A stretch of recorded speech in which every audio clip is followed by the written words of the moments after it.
The golden hair, the dazzling smile, the shimmering tiaras. This is the last, radiant image of a 6-year-old girl, the most famous child beauty queen in America, JonBenét Ramsey.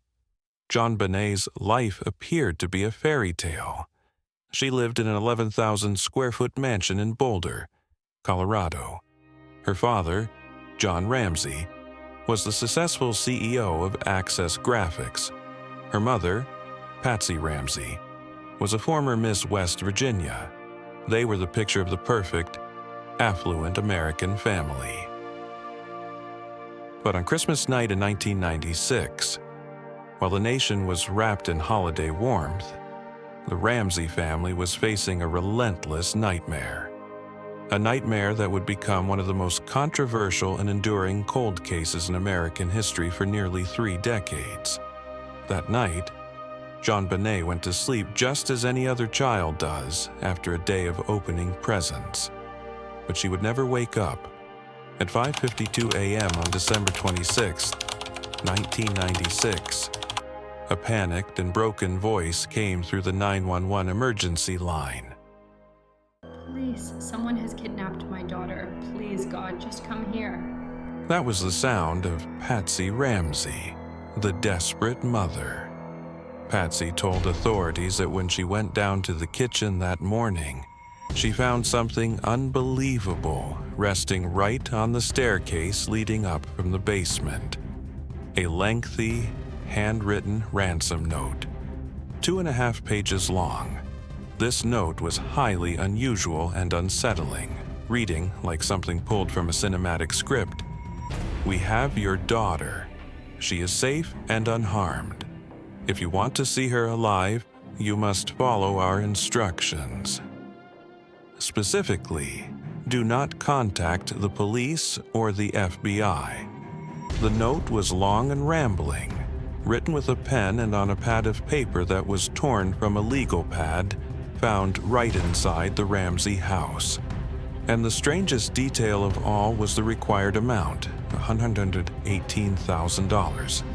An odd, specific figure, not millions of dollars, yet it strangely matched the exact amount of a recent bonus John Ramsey had received. Who could have known this personal financial detail? John Ramsey, following initial police instructions and his own panic, called friends and family to the house to help search. And this was the first catastrophic investigative mistake, an unforgivable oversight that would taint the entire case. The police arrived, but believing it was a kidnapping, they handled the scene with shocking carelessness. They allowed numerous people to enter and exit freely, potentially touching evidence, and essentially destroyed the crime scene before it could be properly processed. Detective Linda Arndt, who was in charge of the scene, simply waited for the kidnapper's call. But the call never came. Hours passed. Around 1 p.m. that afternoon, Detective Arndt, sensing the abnormality of the situation, instructed John Ramsey and a friend to search the house again, particularly in confined, hidden areas such as the basement. John Ramsey went down into the dark, seldom used basement, an area that was typically locked from the outside. And there, in a small, dark wine cellar room, John found his daughter. JonBenét was dead. She was wrapped in a white blanket.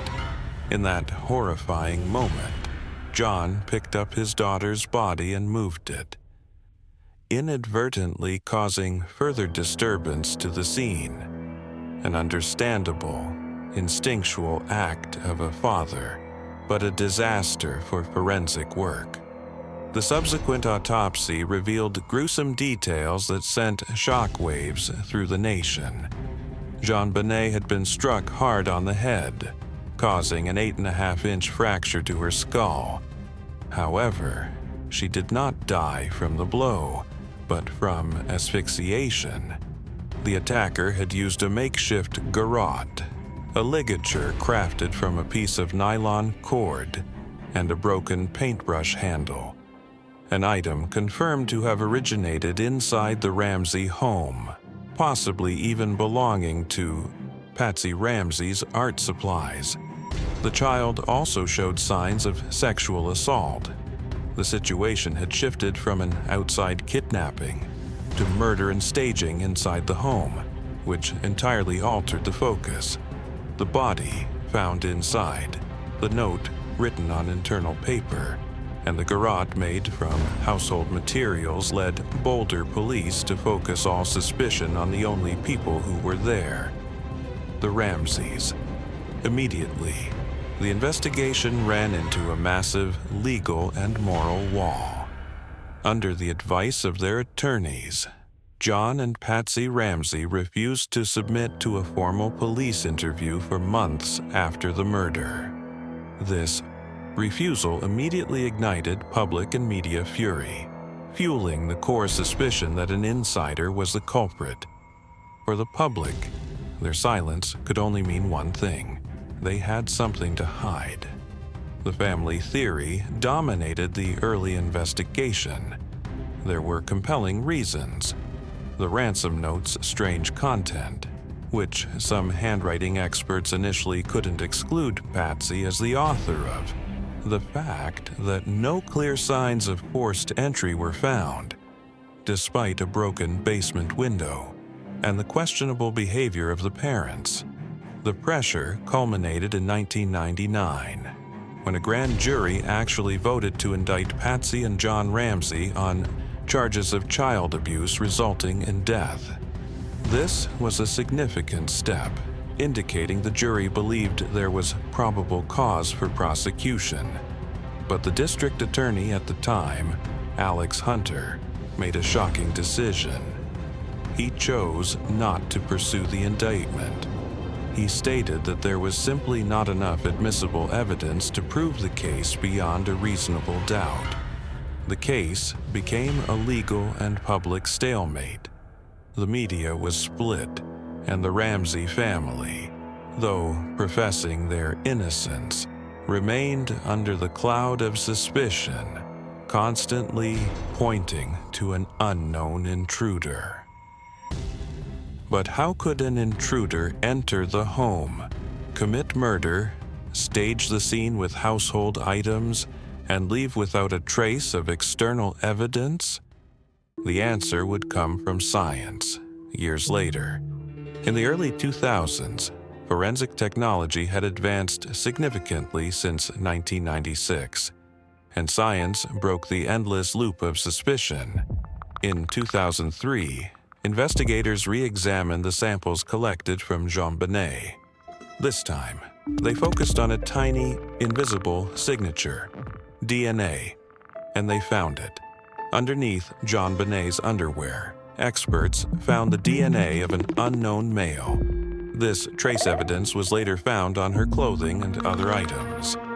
The most critical fact: this DNA did not match John, Patsy, Burke Ramsey, or anyone else known to the investigation. The discovery was an earthquake.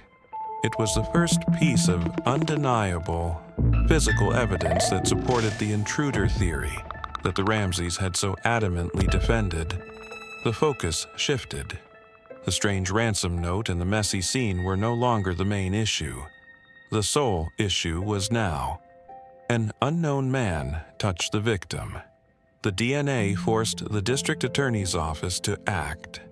In 2008, DA Mary Lacey officially sent a letter to the Ramsey family, declaring that they were formally exonerated in the murder, based on the DNA evidence. This was a tragically late vindication for the family, especially for Patsy Ramsey, who had passed away from cancer 2 years earlier in 2006, never seeing her name officially cleared. However, the joy of finding the DNA quickly turned into a new dead end. The male DNA profile was run through the National CODIS database, which stores millions of criminal profiles. No match was ever found. So, who was this man? Was he an unknown serial killer or an offender who had never been caught? Or was it simply contamination DNA, a minuscule trace transferred from the factory? Or a service worker? Or a clerk who handled the clothing before it reached the Ramseys? The investigation was stuck again, but this time, the original suspects had been cleared. The JonBenét Ramsey case was not just a murder, it was a media phenomenon. The Ramseys' wealth, their pageant lifestyle, and the sheer tragedy of the event turned the story into tabloid gold and cable news fodder. The family was placed under a giant public microscope, where every aspect of their private lives was scrutinized. This frenzy created an environment of widespread misinformation, conspiracy theories, and even false confessions. The most famous example came in 2006, when a man named John Mark Carr confessed to killing JonBenét. The media went into a massive frenzy, hailing this as the final solution. But when his DNA was tested, it did not match.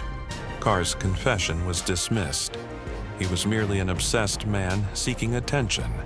During all this turmoil, the core mystery remained the ransom note. For years, the main question was, did Patsy Ramsey write it? Handwriting experts were divided, some claiming similarities to Patsy's script, others unable to conclude. But one critical fact remained. The note, supposedly written by a foreign terrorist group, used a terminology and details too familiar to the household. The writer even instructed John Ramsey to get a briefcase ready for the money. A hurried intruder would not write a 2.5-page note, nor would they use an odd, precise dollar amount, nor would they make fundamental spelling errors while taking the time to give excessive, verbose instructions. The note's complexity was a double-edged sword. It fueled the notion of an internal staging, but it also raised the possibility that the intruder was someone who knew the Ramseys well. A disgruntled employee, a handyman, or a service worker who knew about John's bonus. And here is the most damaging realization. The police had possessed the foreign male DNA profile since 2003, but they kept this information secret from the public. They knew a third party was involved, but they didn't officially exonerate the family until 2008. This concealment utterly destroyed the trust between the public, the media, and the police, creating a black hole that swallowed any chance of a timely resolution. As the years marched on, the JonBenét Ramsey case became known as the perfect cold case. However, in recent years, with the advent of forensic genetic genealogy, hope has rekindled. This technique, which solved the notorious Golden State Killer case, doesn't just compare DNA to criminal records, CODIS, but to the public databases used by people looking for their ancestry. Like Ancestry or 23andMe, investigators can now search for a match with distant relatives, a third or fourth cousin, and then build an extensive family tree to pinpoint the unknown perpetrator. John Ramsey, the heartbroken father, is still fighting. He has publicly pleaded with the Boulder police to utilize this technology, believing it is the last, best chance to unmask the strange man whose DNA was found on his daughter. The problem, however, is the quantity of the sample. The touch DNA found on JonBenét is a minuscule sample and extremely sensitive. There is a great fear that processing this last remaining physical evidence could destroy it forever. This hesitation from Boulder police has led to a renewed wave of criticism. John Ramsey argues that if they don't use the sample, the case is cold forever. But if they do nothing, justice will certainly never be served. If successful, genetic genealogy would do more than just find the killer. It would fully unravel the crime scenario. Who was this intruder? Did he know the Ramseys? Or was he truly a stranger who broke in on that fateful Christmas night? The answer lies in that DNA profile. The murder of JonBenét Ramsey is a tragic classic of errors. It is a painful reminder of the initial investigative incompetence, the polarizing effect of media, and the extended stalemate of justice. But above all, this case is about a 6-year-old girl, an icon of stolen innocence. Every detail about her, from her stage smile to her tiaras, has been turned into evidence, theory, and speculation. Today, John Ramsey lives on with hope. Burke Ramsey, the older brother who was relentlessly pursued and suspected by the media for years, now lives in seclusion, but also longs for justice for his sister. The JonBenét Ramsey murder remains officially a cold case for the city of Boulder. Yet, with the relentless march of science, hope flickers. The same DNA technology that cleared the innocent is now the only hope of identifying the guilty. JonBenét Ramsey rests in peace, but the truth about her death remains suspended, caught between old mistakes and new technology. We are left with the final, haunting question. After almost 3 decades, will JonBenét Ramsey finally receive the justice she deserves?